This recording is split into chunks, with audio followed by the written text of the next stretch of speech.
मध्य प्रदेश कांग्रेस अध्यक्ष जीतू पटवारी के भाई नाना पटवारी से जुड़ी जांच का दायरा लगातार बढ़ता जा रहा है। ड्रग्स मामले से शुरू हुई पुलिस जांच अब कथित ऑनलाइन बेटिंग नेटवर्क, डिजिटल गतिविधियों और आर्थिक लेन देन तक पहुंच गई है। राजेंद्र नगर पुलिस का कहना है कि डिजिटल फॉरेंसिक जांच जारी है और तकनीकी साक्ष्यों के आधार पर पूरे नेटवर्क की पड़ताल की जा रही है। देखिए खास रिपोर्ट। जीतू पटवारी के भाई नाना पटवारी की बढ़ी मुश्किलें, ड्रग्स कनेक्शन के साथ कई अहम खुलासे, मोबाइल डेटा से मिले ऑनलाइन बेटिंग लिंक, प्लॉट खरीद फरोख्त की भी पड़ताल शुरू, मानव गंगवानी और बंटी असरानी को नोटिस, डीसीपी बोले पर्याप्त सबूत मिलने पर होगी कार्रवाई।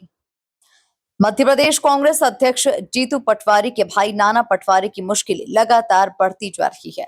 ब्राउन शुगर मामले की जांच अब नए मोड़ पर पहुंचती दिखाई दे रही है। पहले ड्रग्स नेटवर्क की पड़ताल शुरू हुई, लेकिन अब जांच का दायरा कथित ऑनलाइन बेटिंग प्लेटफॉर्म, डिजिटल गतिविधियों और आर्थिक लेन देन तक फैल चुका है। पुलिस पहले से गिरफ्तार आरोपियों से पूछताछ कर रही है। उनके मोबाइल फोन से मिले digital data, chats, call records और अन्य तकनीकी साक्ष्यों को खंगाला जा रहा है। इसी जांच के दौरान नाना पटवारी का नाम सामने आने के बाद उनसे भी कई दौर की पूछताछ की जा चुकी है। ये थाना राजेंद्र नगर में अपराध क्रमांक 544/26 में 8/21 एनडीपीएस एक्ट के अंतर्गत 9 जुलाई को कार्रवाई की थी। उसमें मूलतः 2 आरोपी थे, इरफान खान और संजय कौशल। उनके जो पूछताछ में जो 2 नाम आए थे वो मानव गंगवानी और नाना पटवारी। अभी और उनके मेमो लिया गया है, पीआर के बाद उनका मेमो लिया गया। उसमें एक आरोपी का नाम और बढ़ा है, भुरूबेंड उर्फ आरिफ खान, उसको नामजद आरोपी बना लिया है। उसके कथन में ये आया है कि 3-4 लोग और हैं जो कि इस एनडीपीएस और ये ड्रग्स के जो नेटवर्क से जुड़े हुए हैं। अभी उन पर टीम वर्क कर रही है और लगातार हम लोग उसमें दबिश दे रहे हैं। जल्दी उनको भी हम लोग गिरफ्तार कर लेंगे। जो बाकी की जो तथ्य सामने आए हैं उसमें 2 युवतियों से हम लोगों ने पूछताछ की है, जो कि एमडी और इस तरीके से इन्वॉल्व हैं इस केसेस में। दूसरा मानव गंगवानी का, नाना पटवारी का, इनसे पूछताछ की जा चुकी है और जो भी सामने फैक्ट्स आएंगे, नए तथ्य आएंगे, उन पर अग्रिम हम लोग इस कड़ी में नोटिस तामील करने के बाद हम लोगों को बुला रहे हैं।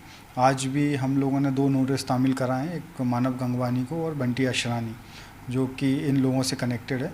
तो उनकी क्या भूमिका रही है इस पूरे नेटवर्क में, वो क्या रोल प्ले करते हैं, उस चीज़ के हम लोग फैक्ट्स एकत्रित करेंगे और आगे की विवेचना जारी है। जो भी इस केस से जुड़े आदमी हैं उनकी टेक्निकल डेटा हम लोग इकट्ठा कर रहे हैं। कुछ डेटा हम लोगों पे आया है, कुछ अभी आना बाकी है। उसमें अभी कुछ फैक्ट्स इस तरीके के सामने आए हैं कि जो संजय कौशल 8/21 एनडीपीएस एक्ट का आरोपी है, उसका कुछ सट्टे का नेटवर्क है। तो सट्टे के नेटवर्क को जब हम लोगों ने विवेचना के दौरान उसमें खंगाला तो उसमें नाना पटवारी का कहीं ना कहीं इन्वॉल्वमेंट दिखा। तो उसी वजह में हम लोगों ने उनके मोबाइल वगैरह भी चेक करवाए फॉरेंसिक से। तो उसमें उनकी सर्च हिस्ट्री में कुछ crorebet.com और ऑल प्ले करके इस टाइप की वेबसाइट्स हैं जो कि अभी इलीगल है इंडिया में। उन पे बैटिंग चल रही है।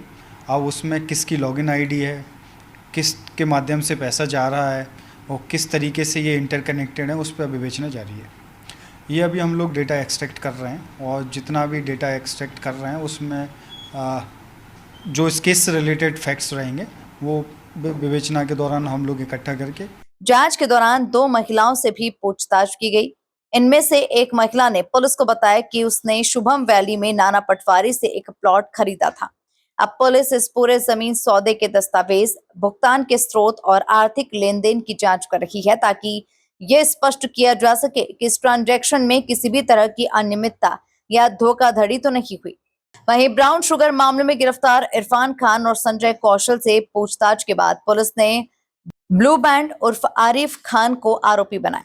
इसके अलावा मानव गंगवानी और बंटी असरानी को नोटिस जारी कर पूछताछ के लिए बुलाया गया है। पुलिस का कहना है कि सभी संबंधित लोगों की भूमिका तकनीकी साक्ष्यों, डिजिटल रिकॉर्ड्स और पूछताछ के आधार पर जांची जा रही है।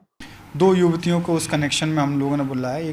दोनों युवतियों ने ये स्वीकारा है कि नाना पटवारी से मिली हैं, बातचीत होती है एक ने अपने बचाव पक्ष में एक एग्रीमेंट भी हमारे सामने प्रस्तुत किया है कि उसने 3-4 साल पहले एक एग्रीमेंट किया था जिसमें प्लॉट उनके द्वारा खरीदना बताया था, जिसमें एग्रीमेंट में कुलभूषण पटवारी और नाना पटवारी का नाम है और युवती का नाम है और शुभम वैली ग्रुप है एक, उसमें प्लॉट है।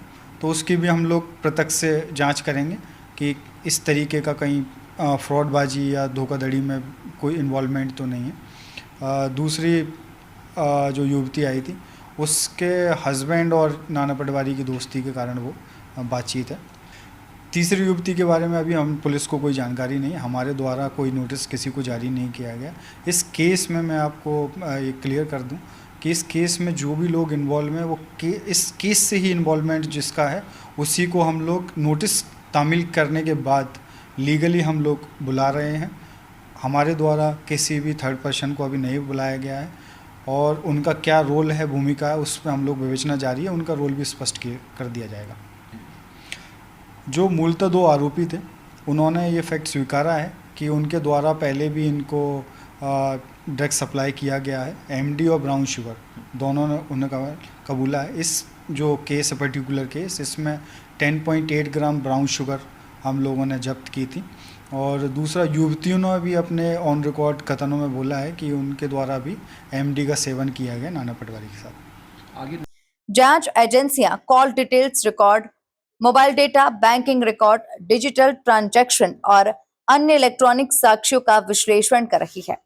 पुलिस का कहना है कि पर्याप्त और ठोस साक्ष्य मिलने के बाद ही संबंधित लोगों के खिलाफ वैधानिक कार्रवाई की जाएगी। पुलिस का कहना है कि जांच पूरी होने के बाद पूरे नेटवर्क से जुड़े तथ्यों का खुलासा किया जाएगा। Bureau report, MP news, Indore.